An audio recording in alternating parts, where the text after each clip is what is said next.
legal aspects of business.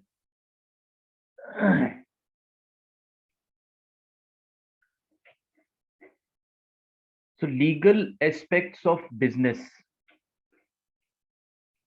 Now legal, everyone is aware of what is the meaning of legal. Anything which we are doing as per the rules and regulations which are laid down is called as legal. Aspects of business. So whatever we are doing in terms of business, if that is according to the rules and regulations which are laid down by the country's law, it is called as legal. So that we will be discussing here, that what are the provisions which can be called as legal provisions for business. Now in that, we will be now first try to understand two terms. One is contract and the other one is agreement. Now please note that these two terms you will be encountering in your chapter 1, chapter 2, chapter 3, chapter 4 and chapter 5. So you have to understand these two terms clearly so that there is no confusion in the further lectures. Agreement under section 2E, agreement is an offer and its acceptance together constitute an agreement. Now agreement and contract are not a new term for all of us. Generally, when we are conversing with one another, normally we use these two terms, contract or agreement. So everyone is aware of what agreement is.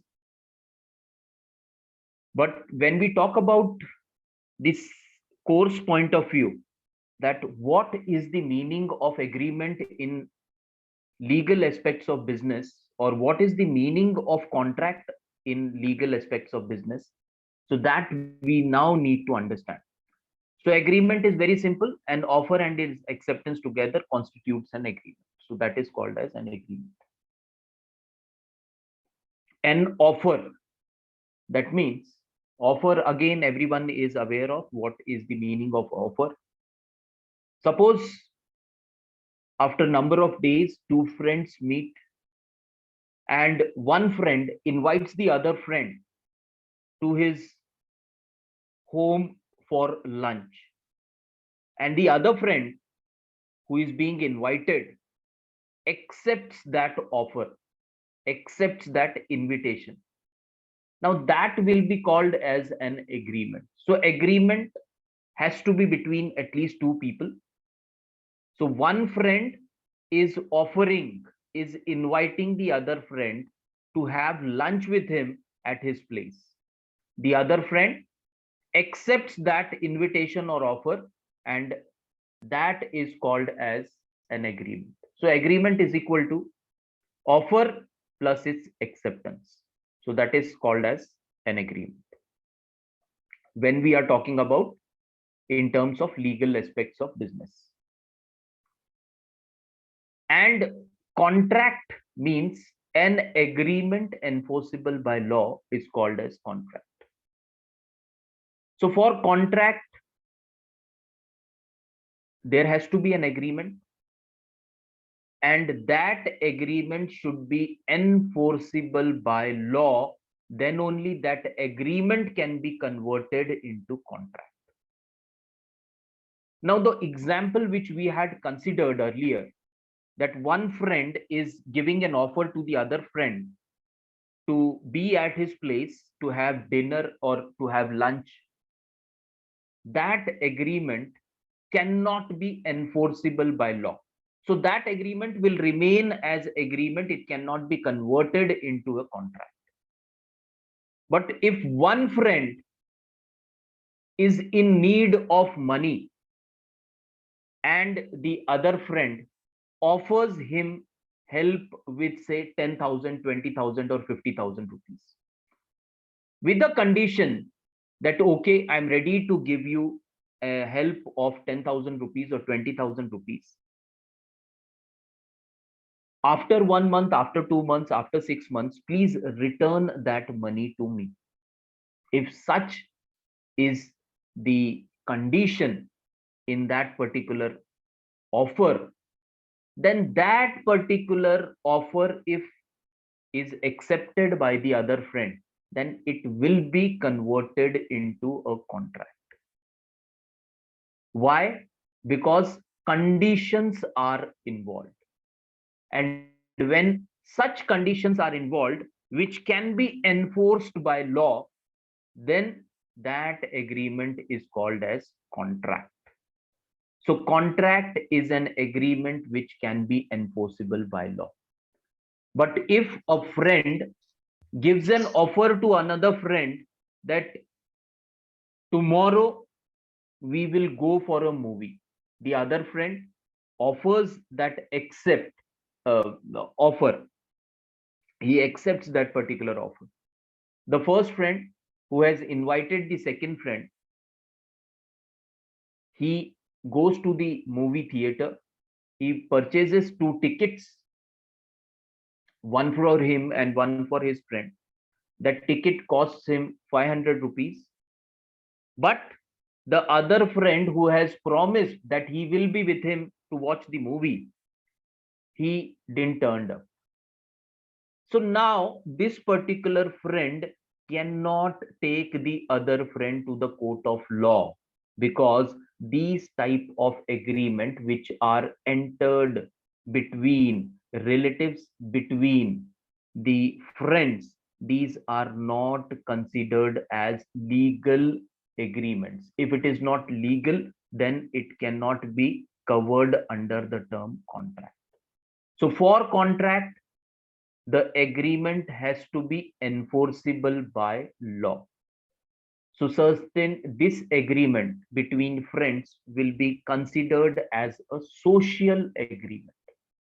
Now, social agreements are not enforceable by law, but the other agreements which can be enforced by law, those agreements are called as contract. So for contract, there has to be an agreement. And for an agreement, there has to be at least two people or two parties. So two parties should be there. One party should invite, the other party should accept the invitation. Or in other words, we can say that one party should give an offer, the other party should accept that offer. Then it will be called as agreement. But when that agreement can be exercised at law, then that will be converted, that agreement can be converted into contract. So that is the difference between agreement and contract. Now the definition of contract. So in case of any query, please stop me there and you can raise your query. Yes, definition of contract, very simple definition we will be discussing, and that definition is given by Salmon. An agreement creating and defining obligation between the parties is called as contract. Very simple, one line definition given by Salmon. This definition is considered as exhaustive definition because everything is contained under this one line. An agreement creating and defining obligations between the parties is called as contract. Now, creating and defining obligations. Obligations here is responsibilities. That what will be the responsibility of first party and what will be the responsibility of the second party. So if that is defined, that is created, and that is clear to both the parties, then that agreement will be called as a contract. For example, Mr. A wants to sell his car and Mr. B is interested in purchasing that particular car. So Mr. A gives an offer of 50,000 to Mr. B that I am ready to sell my car for 50,000 rupees. And Mr. B is ready to purchase that car for 50,000. So in this, we can say that the terms and conditions have been created and defined between the parties. Now, the terms and conditions which have been created by Mr. A is what? That he wants to sell his car, but condition apply. Condition is what? To a person who is ready to purchase it at a value of 50,000 rupees. Mr. B.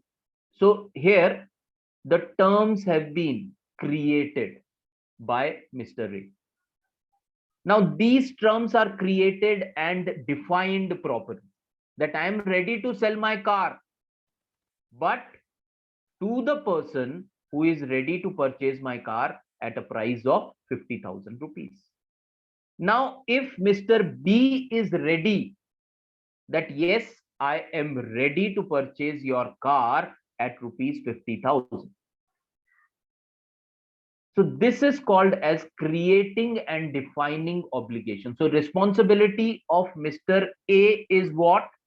That he has to give the possession or delivery of the car with all the requisite papers and other documents to Mr. B once Mr. B transfers 50,000 rupees to the account of Mr. A. So that is creating and defining of obligation. So responsibility of Mr. A is that he has to give the possession of car with all the requisite documents, plus the responsibility of Mr. B is that once he receives the car or before he receives the car, whatever has been decided between them, he has to clear the dues, clear the price. That is 50,000 he has to pay to the account of Mr. A. So that is called as an agreement which creates and which defines the responsibility between parties is called as contract. So that is the meaning of contract. Am I clearly audible to all? Yes. Okay, thank you. Now, next thing what we will be discussing is essential elements of a contract. Now we know that what is an agreement and what is an contract, or how an agreement can be converted into a contract, or when an agreement can be converted into a contract. That is now we are aware of. Now we will talk about that, okay, if contract is there, what are the essential elements when we can say that yes, now this agreement can be called as contract? If these 8-9 elements are present, then only that agreement can be converted into a contract. Otherwise it will remain an agreement which will not be exercised at any court. So the essential elements of valid contract we will be discussing. First one, offer and acceptance. So there has to be at least two parties. That is the first condition. That is the first essential element. That one cannot enter into a contract with one only or oneself. I cannot enter into a contract with myself. So there has to be two parties. Mr. A should be there, Mr. B should be there, Mr. C should be there, Mr. D should be there. So at least two parties there should be there. It can be more, but it cannot be less than two. So at least two parties should be there. Now, what these two parties should be doing? One party should be giving the offer, the other party should be giving the acceptance. It should not happen that the party which is giving offer, that party is accepting that offer. That is not contract. Contract means the offer should come from one person or one party, and the acceptance should come from the other party. So that will be called as the offer and acceptance. So that is offer and acceptance. Now the second one is intention to create legal relations. Now, there has to be an intention to create legal relations. That means that Mr. A, when he is selling his car, he has put a condition that if another person, if any person is ready to purchase my car, that person has to pay me 50,000 rupees. So there is a condition involved. He is not selling his car for free. Had it been for free, then it cannot be called as contract. But what his intention is, he want to sell his car, but the condition is for 50,000 rupees. Any person who is ready to give him 50,000 rupees, for 50,000 he is ready to sell his car. So that intention is involved. Now, intention to create legal relations means that when Mr. A is ready to sell his car to Mr. B for 50,000 and Mr. B has shown his interest in purchasing that car for a price of 50,000, that means there is creation of legal relations. Whether it is an oral agreement or a written agreement, Mr. A is sure if Mr. B, upon receiving the papers or physical delivery of the car, didn't pay him full amount of 50,000, then he is having a option. Mr. A is having a option that he can take Mr. B to the court of law and claim compensation or damages from Mr. B for non-fulfillment of promise under a contract. So this legal intention is involved. Everyone is aware of here. Both the parties are aware that once they have given their commitment, they have to see to it that they fulfill their commitment. If they are not fulfilling their commitment, the other party is having authority, having a right that the other party can take the opposite party to the court of law and can claim damages. If it is reverse, we say that Mr. B has paid 50,000 and it was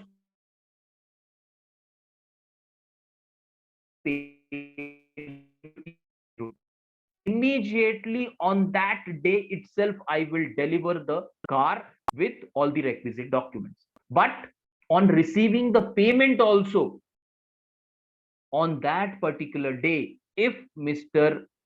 A, without any reasonable or without any reason, he is not delivering the car, or valid reason, we can say, without any valid reason, if he is not transferring the possession of the car to Mr. B, then Mr. B here is having a right that he can take Mr. A to the court of law and he can claim compensation for breach of contract, or it is also called as break of contract or violation of contract. So that is called as intention to create legal relations. So here intention is present that if the promise is broken by one party, the other party is having a right to take him to the court and claim compensation from the court. But in case of social agreements, where we had discussed, then one friend has purchased 2 tickets of movie and he has invested 500 rupees in purchasing those tickets. But the other friend who had promised that I'll be there at 12 in the afternoon or 3 in the evening or 6 in the evening and we will both enjoy the movie. That friend didn't turn up, and because of that, the first friend had a loss of 500 rupees. Now, this first friend who has lost 500 rupees doesn't had that intention to create legal relations at the time when invitation was offered, when invitation was given to his friend. that we both will watch movie tomorrow at that particular theater at 3 in the afternoon. So that intention was not there, legal intention was not there, that if you didn't turn up tomorrow, I'll take you to the court of law and I will claim 250 from you. So that legal intention was missing in social agreements. So among friends, that legal intention is missing. And if legal intention is missing, those agreements cannot be converted into contract. For a contract, there has to be legal intention. But in the second example, where Mr. A was selling the car, at the outset itself, he was aware of the fact that he is having a right in the law. What? That if the other party didn't perform his promise, then he can take that party to the court of law and he can claim compensation from the court of law. So that is the difference between social agreements and the regular agreements. Now, the next important essential element is lawful consideration. So all these essentials that we will be discussing, they have to be present. Even if one essential element is missing, even if one essential element is missing, then also that contract cannot be called as a valid contract. It will not be a valid contract. It can be called as a agreement, or it can be considered as other type of contract. When we will be discussing 10 12 type of contracts, that it can be called as voidable contract, it can be called as a executory contract, it can be called as a void contract or other type of contract, but it cannot be called as a valid contract if any of these 9 to 10 elements, any one of the all or any one of the element is missing from that particular contract. So now next we will be discussing is lawful consideration. Now the meaning of consideration is getting something in return. So consideration is getting something in return. Lawful, everyone is aware of. Anything provisions laid down in law is called as lawful. Suppose if I am having a flat and I want to sell my flat, I can sell my flat to any person because it is a lawful activity. It is a lawful activity. But if somebody wants to start a business of, say, he wants to enter into gambling, or he wants to start a business of supplying drugs or other narcotic products, then these are not lawful. These are illegal in the country. So anything which is as per the rules and regulation of law is called as lawful. Consideration is getting something in return. So there has to be lawful consideration. Now, getting something in return means that both the parties in the contract or in the agreement should get something in return out of the agreement. Now, very simple example, we will continue with the same example of selling car. Mr. A wants to sell his car, Mr. B wants to purchase the car. Getting something in return means Mr. A, upon selling his car, will be receiving 50,000 rupees, and in return, Mr. B will be receiving the car. So here, both the parties are getting something in return, and that something in return is what? That is lawful in nature. Selling car in India is 100% lawful. It is not unlawful. It is not legal. Both the parties are getting something in return. One party is getting 50,000 rupees, other party is getting possession of the car. So both are getting something in return. And how they are getting? They are getting lawfully. Lawfully. So when both the parties are getting something in return and which is lawful in nature, then it is called as lawful consideration. So both the parties are getting something in return. Now here we will take some other example. Now here, if we discuss that, okay, we are talking about selling of car, which is, yes, legal in India. Now, if Mr. B approaches Mr. C, please listen carefully. Mr. B approaches Mr. C and gives an offer to Mr. C. Gives an offer to Mr. C. I'll give you 1 lakh rupees. I'll give you 1 lakh rupees if you can kidnap Mr. A's son. So what is the offer? Mr. B is offering Mr. C that he is ready to give him 1 lakh rupees. Condition is that he has to kidnap the son of Mr. A. Here we can say that both the parties are getting something in return. Now Mr. B is getting the son kidnapped of Mr. A, and Mr. C is getting 1 lakh rupees from Mr. B for kidnapping son of Mr. A.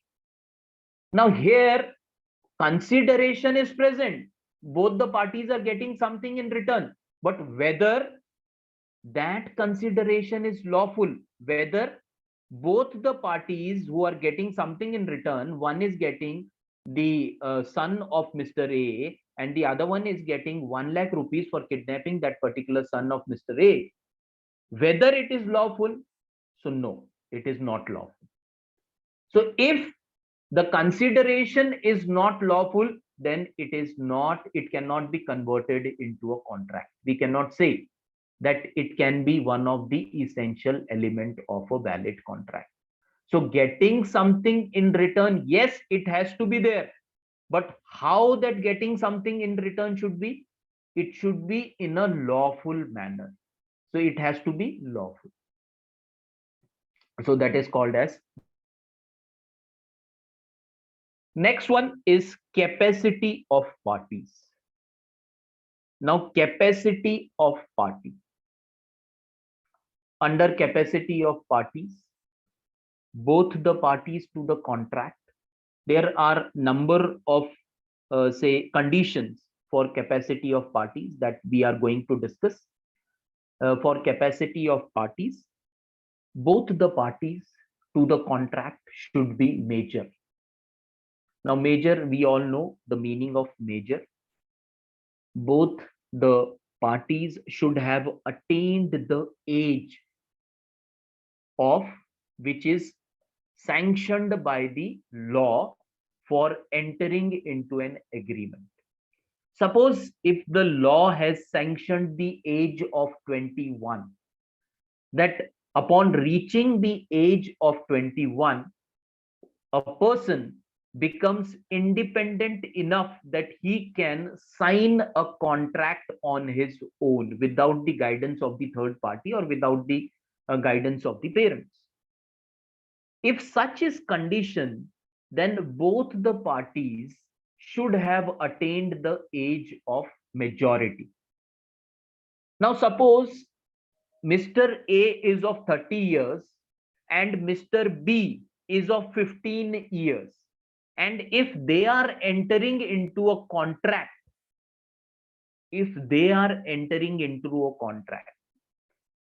then that particular contract will not converted into a valid contract. Why? Because both the parties are not major. One party is major and the other party is minor. So if such is a condition, then it cannot be converted into a lawful contract or valid contract. So first capacity of party talks about majority, talks about age. Now the second capacity of party talks about the soundness of mind. Soundness of mind. In law, it is mentioned very clearly that at the time of contract, at the time of agreement, both the parties to the agreement should be of sound mind. Sound mind, everyone is aware of that. They should have, they should not have unsound mind. Unsound mind means that दोनों parties या दोनों में से एक party पागल नहीं होनी चाहिए, या दोनों पार्टीज अगर पागल रहेंगी तो कॉन्ट्रैक्ट नहीं हो सकता। दोनों में से एक पार्टी पागल है, कॉन्ट्रैक्ट नहीं हो सकता। Here we can not claim that both the parties have attained the age of majority. One mental person has attained the age of 30 years, the other one has attained the age of 35 years. If they come together, one mental is giving the offer to another unsound person, then that particular offer, even if it is accepted, cannot be converted into a contract. Why? Because the capacity of the party is missing in that particular case. So capacity of party, first is majority, second is soundness of mind. Both the parties to the contract, not only they should be major in as per their age, but they should be of sound mind. Now the next point which can be covered under capacity of party is related to that the person who is entering in the agreement or who is promising the performance in a particular contract should not be under the influence of alcohol or other drugs. Suppose Mr. A is major, Mr. B is major, they both are of sound mind. Now Mr. A wants to sell his car, and Mr. B has earlier shown his interest that he wants to purchase his car. But instead of 50,000 rupees, Mr. B is ready to purchase the car at rupees 50,000. But Mr. A wants to sell his car for 1 lakh rupees. Both are major, both are of sound mind. Mr. A gets an idea that it will be easier for him to convince Mr. B if Mr. B is under the influence of alcohol. So Mr. A takes Mr. B to bar. He offers him 1 drink, 2 drink, 3 drinks, and after having 3 drinks, Mr. B loses his control, and then Mr. A takes out the contract which is written in nature. All the terms and conditions are written in the contract that Mr. A wants to sell the car for rupees, instead of 50,000, he has mentioned there 1 lakh rupees, and he wants the signature of Mr. B. He gives the offer to Mr. B that he is ready to sell his car, but he is ready to sell his car for rupees 1 lakh. Now, as Mr. B is under the influence of alcohol, he has enough drinking. He is not in a position to understand what is the meaning of that invitation, what is the meaning of that particular offer. And under that influence,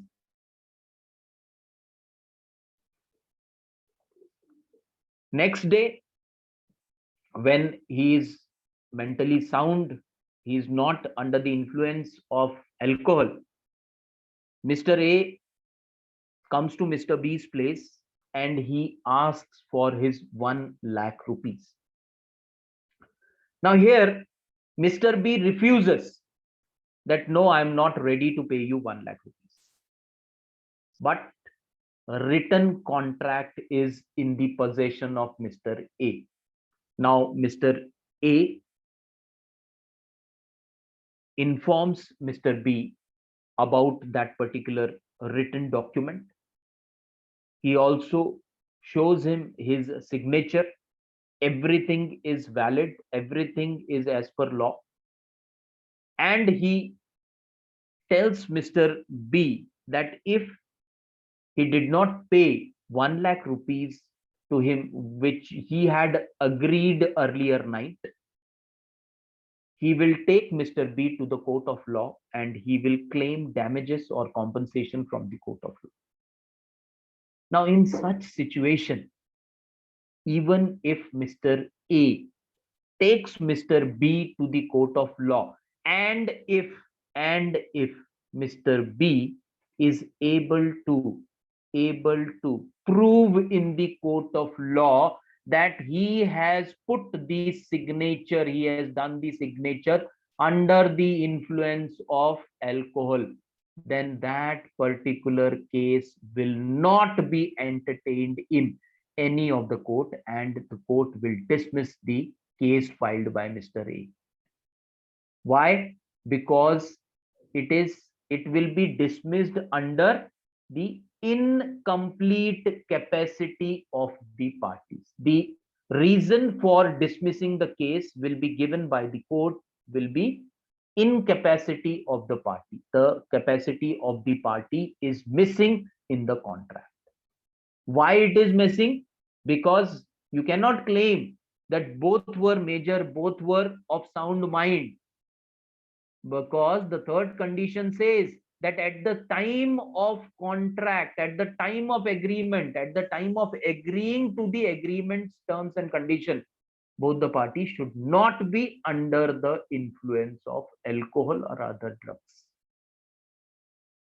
If one of the party or both the parties are under the influence of drugs or alcohol, then that will not be completing the condition of capacity of parties. It will always remain in capacity of parties. So capacity of the party is missing. Now, next capacity of party is called as alien enemy.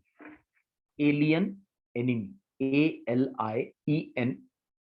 Enemy, everyone is aware of. Alien, again, everyone is aware of. But here the meaning is slightly different. Can anyone tell me what is the meaning of alien enemy? Give it a try. Please make it more and more interactive. Otherwise, what will happen after 1 lecture, 2 lecture, 3 lectures? I have to increase my speed, because if nothing is coming from your side, then I'll have no option but to increase my speed and complete the syllabus as early as possible.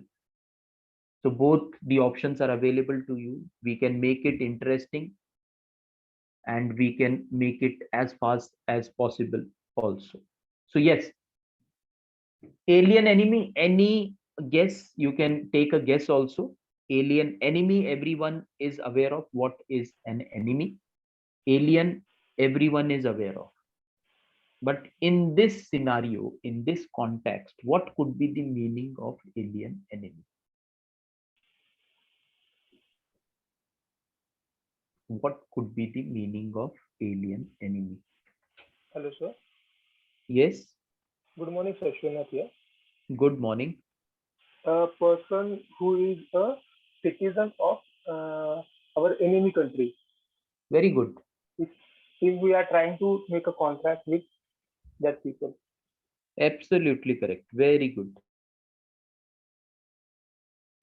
A person who is citizen of enemy country. Enemy country means the country with which our country is at war, or with which our country is having war-like situation. So that citizen will be called as alien enemy. Now, if we talk about, suppose, if we talk about that we have business relations with all our neighboring countries, even if we talk about Pakistan, although the relations are not so sound, but still we are having business relations with that particular country. So if one party is an Indian, the other party is an Pakistani, and if they are having a contract which fulfills all the other provisions of law, that contract can be called as a lawful contract, a valid contract. But the moment if there is a war-like situation, or if there is a war, actual war declared by both the countries, the moment this situation starts, all the agreements, all the contracts which were entered between the citizens of these two countries will be converted into incapacity of parties. They will be termed as void contract. Why? Because the capacity of party is now missing because of that war-like situation. So that is the capacity of party. And the next point, so 4 points we have covered under capacity of parties. The fifth point is considered as diplomats. Now again, diplomats everyone is aware of. What is diplomat? Diplomats or ambassadors, diplomats or ambassadors, everyone is aware of. We know what is IFS, Indian Foreign Service. Yes, sir. So the people who clear that particular examination of Indian Foreign Service, they get postings in foreign countries. They are considered as diplomats of parent country. Suppose Indian nationals who have cleared this IFS examination, if get posted in say US or UK or Sri Lanka or Nepal or any other country. Now these diplomats, without the prior permission of the government, they cannot enter into a contract with any other national. Suppose the diplomat is working in US and he wants to purchase a property in US.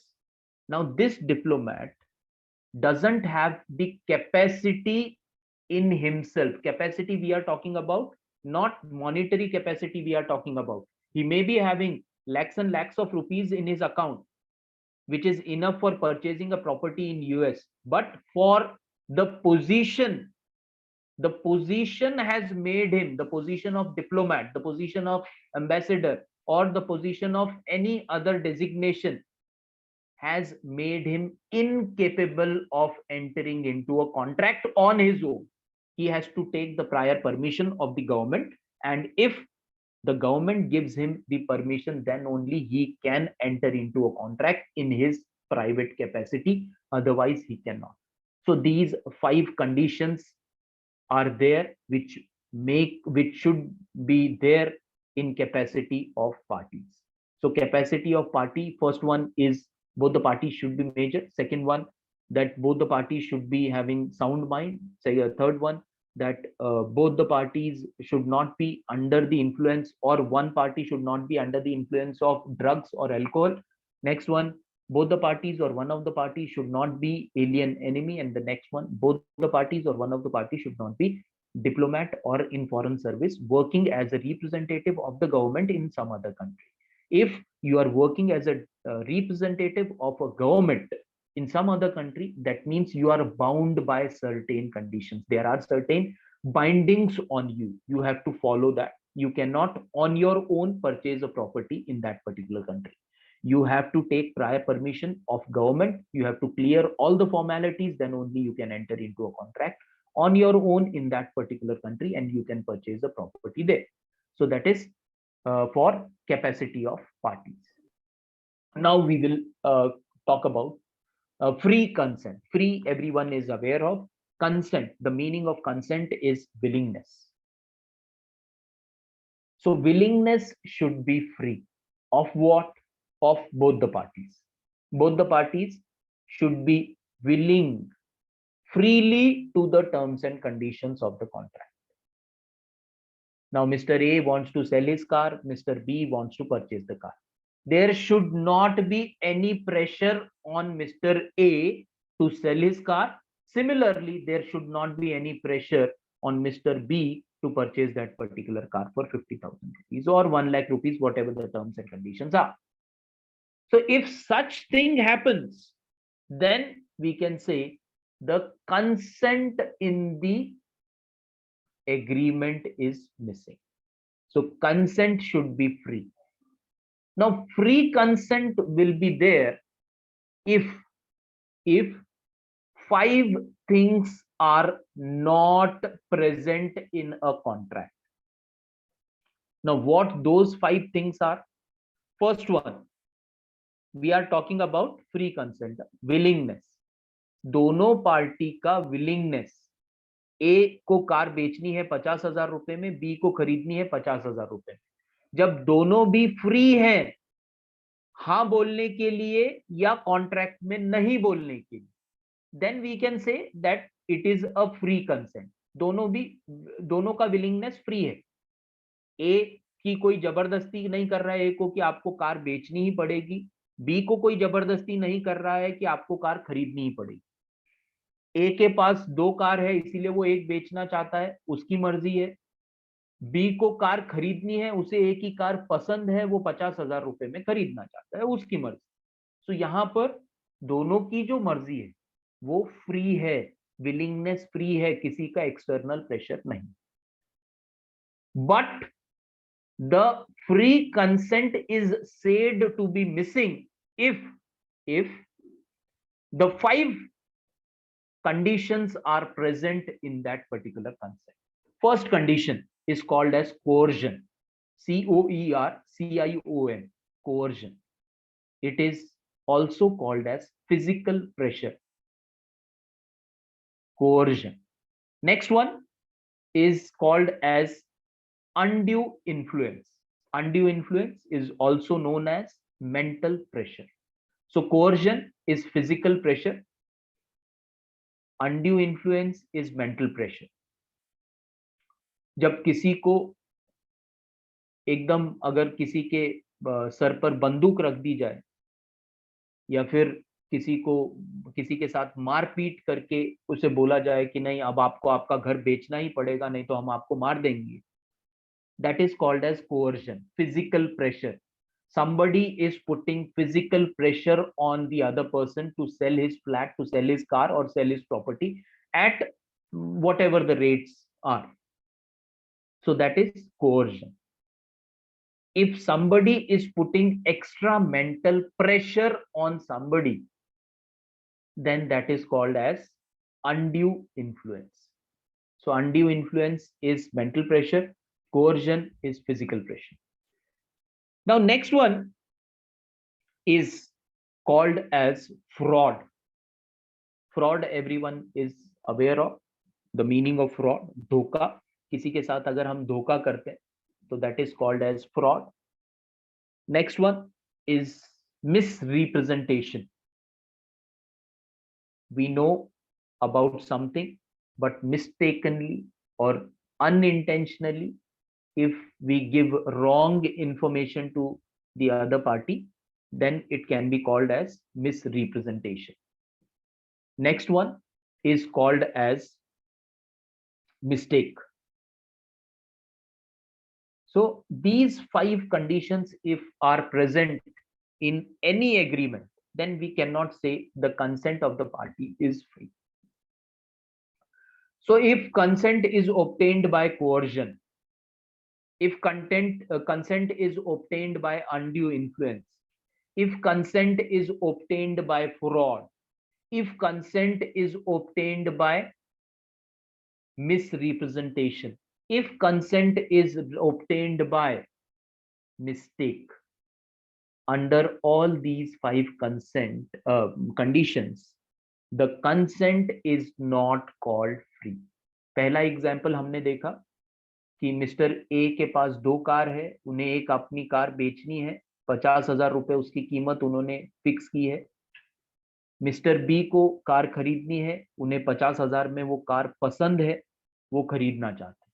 Hair दोनों की willingness क्या है? Free है, किसी के ऊपर कोई pressure नहीं। पर इसको अगर हम लोग चेंज कर देंगे, मिस्टर ए को कार बेचनी नहीं है, मिस्टर बी को कार खरीदनी। अब मिस्टर बी अगर मिस्टर सी की मदद से मिस्टर ए को किडनैप कर लेते हैं या उसके साथ मारपीट करते हैं और उसे बोलते हैं कि अगर आपने अपनी कार 50,000 रुपए में या 10,000 रुपए में नहीं मुझे बेची तो मैं आपको जान से मार दूं। ये जो है ये क्या है? That is coercion. If coercion is involve, there can not be free consent. If undue influence is involved, there is no free consent. If misrepresentation is involved, no free consent. If fraud is involved, no free consent. If mistake is involved, no free consent. So if these conditions are involved, then there cannot be a free consent and that agreement cannot be converted into an contract. Next one. Next one is lawful object. Lawful, again, we know the meaning of lawful, what lawful is, and the next one is object. Object means main basis of the contract. We will continue with the same example, very simple example. Now here the object of the agreement is what? car. 50,000 में उसे car बेचनी है। Car बेचनी lawful है या unlawful है India में? तो everyone is aware that it is lawful. मेरी कार है, मैं उसे बेच सकता हूं अगर उसके पेपर्स क्लियर हैं, चोरी की कार नहीं है, तो yes it is lawful. So object of the main object of the contract should be lawful. If it is lawful, then yes, it can be converted into a contract. That agreement can be converted into a contract. Now next important element is writing and registration. Writing and registration.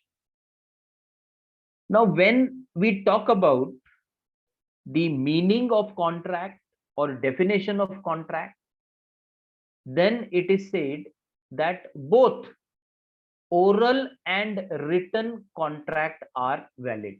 Both oral and written contracts are valid. But it is advisable always that whenever we are entering into a contract, it has to be written in nature. It should not be valid. It should not be oral in nature. Although the law says that both oral and written are valid in nature, but it is advisable always that whenever we are entering into a contract, it has to be in written form. It should not be in oral form. Why it should not be in oral form when the law says that it both is acceptable? So reason is very simple, that if one of the party to the contract breaks the conditions, breaks the law, or breaks the terms of the agreement, then it is very easier for the other party to prove in the court that the other opposite party has broken the promise if written document is available. If oral is there, then it is very difficult to prove the opposite party has broken the promise. So that is why it is said that it should be in written form. It is advisable that it should be in written form. Whereas some of the agreements, as per law, it is mentioned that some of the agreements have to be made in written form. For example, if you want to purchase property, there cannot be a oral contract between you and the land owner or property owner, because the law says that whenever you are purchasing property, it has to be documented, it has to be registered with the revenue department. So if you register at land revenue department, if you make proper written document of sale deed of that particular property, then only it will be called as a valid contract. Otherwise, if you know the property owner, as you know the property owner for the last 5 years, and because of that closeness, if you are purchasing that property and you are keeping everything oral in nature, then that particular contract cannot be called as a valid contract.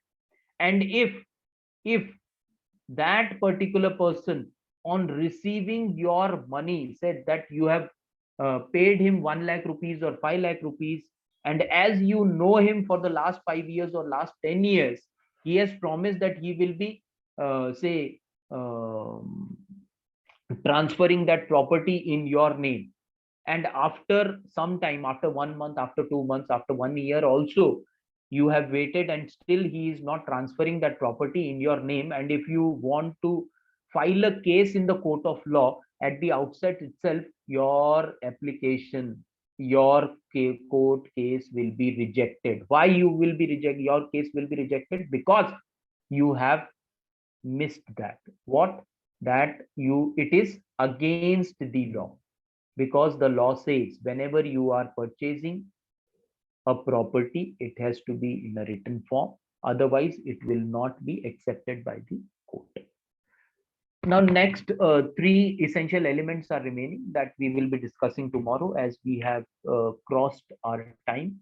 So three elements: certainty is remaining, then possibility of performance, and not expressly declared void. So this is the homework for you all.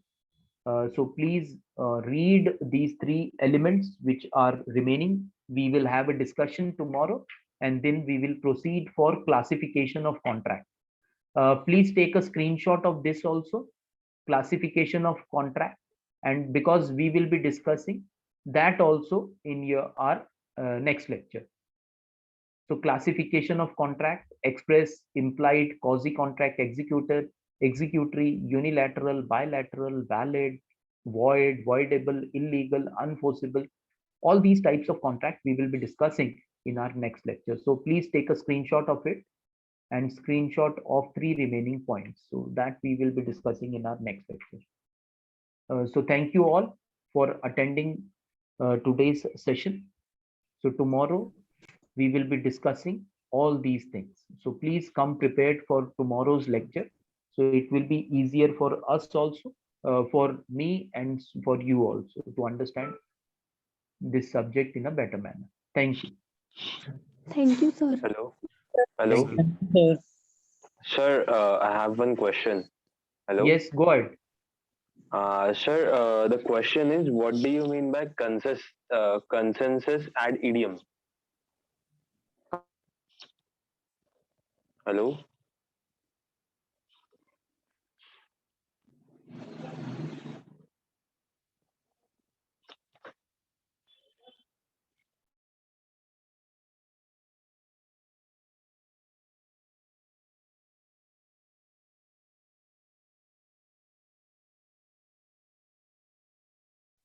चला आपण